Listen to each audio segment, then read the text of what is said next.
Hi there, this is Nerius, and today we will be talking about change, or the reasons for being stuck and being unable to create change. We'll be discussing both ways that people approach change, which are not effective, right? And from these examples, I think you will see in yourself that, hey, when I tried it like this, it didn't work. So you'll probably relate to that. And then I'll delve into ways that actually work. And I'll give you real life examples, which you will go, oh yeah, it makes sense now that this is how change happens. And it's usually not done in the way that we think. My name is Nerius, and I created this channel to share my experience of developing myself, of learning to control my mind, change my mindset, reprogram my brain, my nervous system to live the life that I want. Because whatever life we want to live, whatever actions we want to take, it all trickles down from here. So getting into the topic, why do people get stuck, right? We all experience that when we want to create change, and notice what happens. We have these ideas. I live the way that I live right now, but something is not right. And I'm talking about things that you can change. I'm talking about your own habits, your own inclinations, your lack of persistence, your lack of motivation, your lack of dedication to your relationships, to your work, to your craft, to your studies, all of those things that you can affect. We all get in these situations. And then we think, well, how do I change this? And the typical scenario, the way that we typically approach that is we go, well, listen, let's say I'm not fit. Well, I kind of feel bad about not being fit, but what is my thought process? I go, well, being fit would be pretty good for me. Rationally thinking, being fit is awesome. There's all these studies. Have you heard that being fit is really great? If I was fit, it would help me with this and this and this. Wouldn't that be amazing? Yeah, that's very rational. It's very in my own interest to become fit. And then you don't follow up on your gym assignments. You don't follow up on your diet, on your sleep requirements. And then you think, hey, that's crazy. It's a thing which benefits me. And logically speaking, with my logical mind, I go, this is such a good thing for me. Why am I not doing this? Why am I not persevering in these things that I want to attain?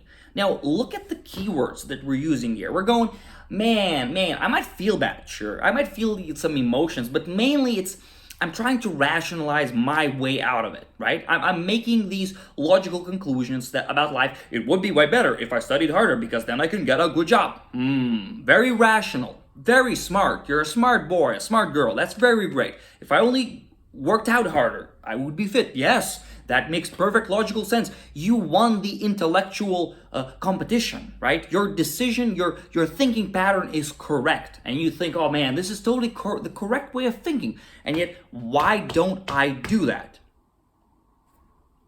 Let's pause that for a moment. Now let's look at situations where change occurs naturally.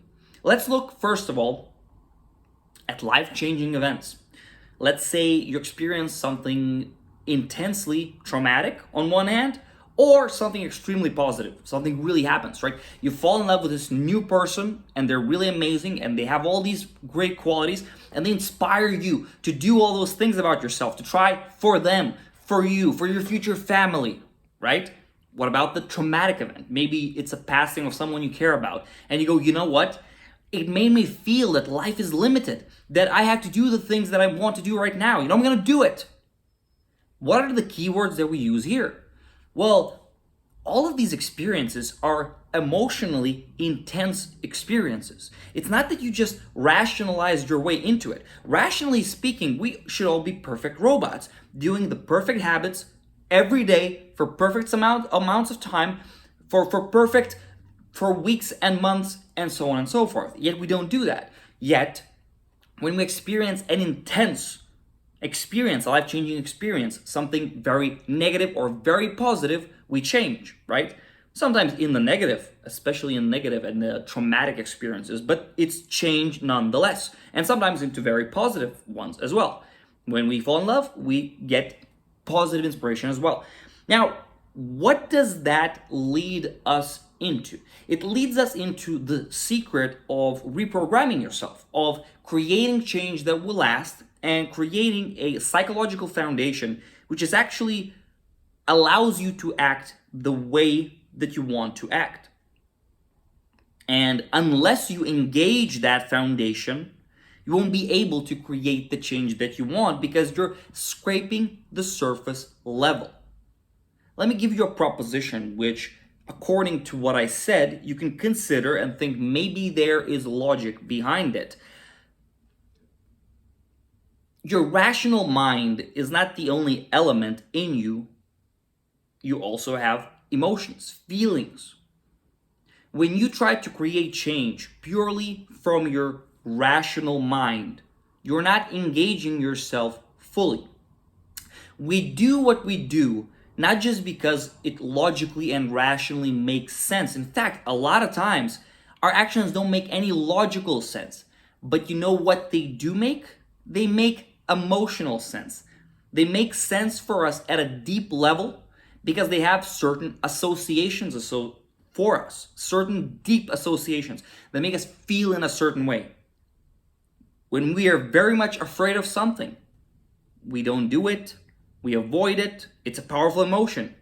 Where we are very much motivated to the max degree, we do things because it makes sense to do those things. How about you just walk 100 miles today? Just walk 100 miles today, or as much as you can. You're like, why would I do that? Okay, how about the person you care the most needs their medicine and you're the one that can bring it and you have to start walking now. You're already out the door, right? You're like, oh, well, that doesn't matter. I don't care about being tired. I don't care about being anything. I will do it, right? If you have a gun to your head, you're going to be willing to do way more things than you would typically.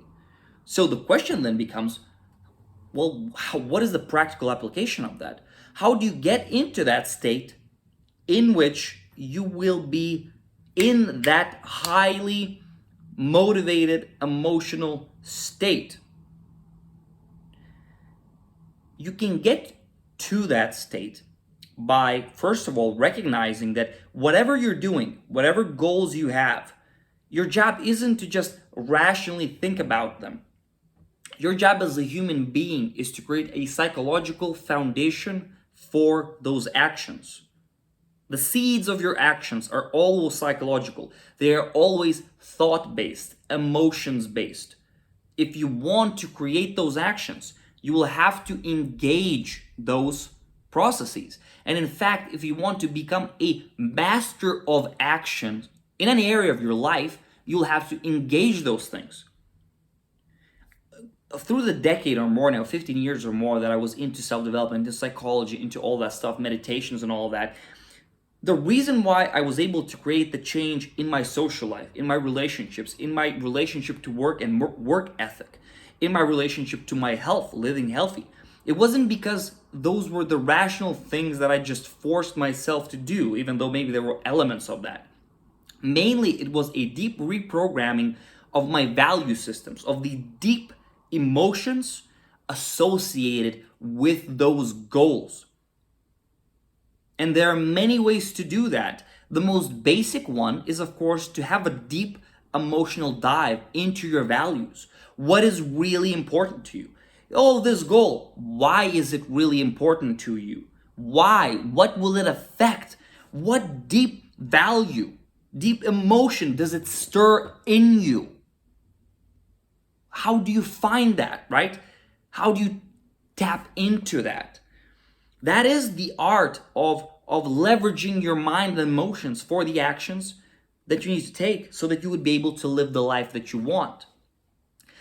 There are simple things to do, which is just sort of rationalizing that, but rationalizing it through the emotional aspect of it, trying to find the deep emotions. There's also the practices that many different types of meditations, active meditation specifically, types of NLP. It doesn't really even matter that much, the different names of those techniques, but what it is in action is getting deep into those emotions, finding those emotions first, and those values associated with them, and then utilizing various mind exercises. As an umbrella term, I'm going to use active meditations to really get into that, to practice yourself feeling and experiencing those emotions. Because of neuroplasticity, if you do that consistently and intensely enough, you will create deep anchors in your psyche. You will unlock these doors inside yourself, which will allow you to tap into that. And once you have that foundation, you will be able to take action that is aligned with those deep emotions and values inside of you. And then you can utilize discipline, then you can force yourself, you can do all those things. But once you have that, right, you don't need to pump yourself up every time you go to the gym. But the general reason for going to the gym has to have that emotional thing. Just remember or listen to any type of, people that achieve a lot, and just listen to how they talk about that. Sure, they worked hard. There was just discipline and mundane discipline in that later on. But they had a burning desire. They had a kind of intensity behind it first, or they maintained that, or they cultivated that. If you tap into that, you will tap into one of the biggest superpowers that you can. And everybody can tap into that, because that's how we navigate this world. We navigate it by meaning. And meaning isn't just words, it's the feelings and associations that you have. So, if you have certain goals, instead of just thinking about them rationally in a dry way, try being a bit more emotional about that, at least as an exploration.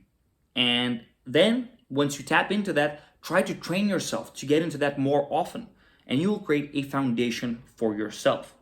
Now, by the way, this type of thing is exactly the thing that I teach people in my coaching program. So if you're interested in that, there's information below, a website where you can learn more and contact and start working with me if you need help on that front.